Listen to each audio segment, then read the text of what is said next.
Let us today discuss the topic of defamation, which falls under mass media laws.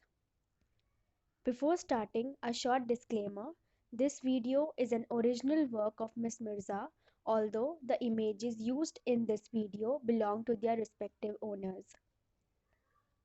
Breaking down the words for simpler understanding, that is D plus fame, the prefix D making it the opposite of fame.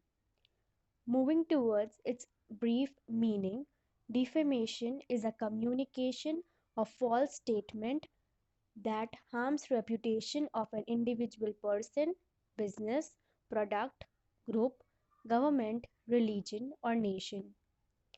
Now, there are certain conditions for any communication to be a defamatory statement or publication. The first one is claim must be false. The second one, made to someone other than the person defamed. Defamation is broadly classified into two types: written defamation known as libel, spoken defamation known as slander. Libel is a written statement that wrongly accuses someone of something. Since it is a wrong accuse, it falls under defamation.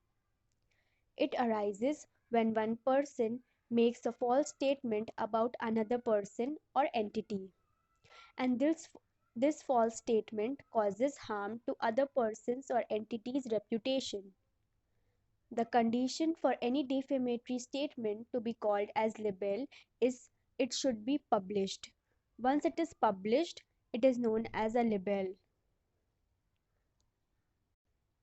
The second type is slander, meaning an action or crime of making a false spoken statement damaging person's reputation.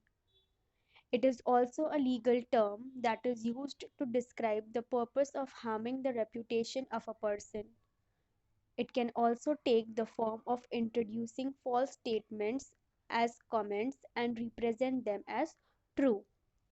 In both the types, it defames the person, causes harm, or hampers their reputation. Now, let us look at one of the cases. This case actually dates back to 2008, when Anil Ambani sued his brother Mukesh Ambani of damages of rupees 10,000 crores, as the latter in an interview with New York Times said certain untrue statements as claimed by Anil. And these untrue statements obviously hampered his reputation. Also, the various Indian news reporters and newspapers were made respondent since they published these. However, as a result of agreement between the two, the case was then withdrawn after a few years. This was all about the topic of defamation.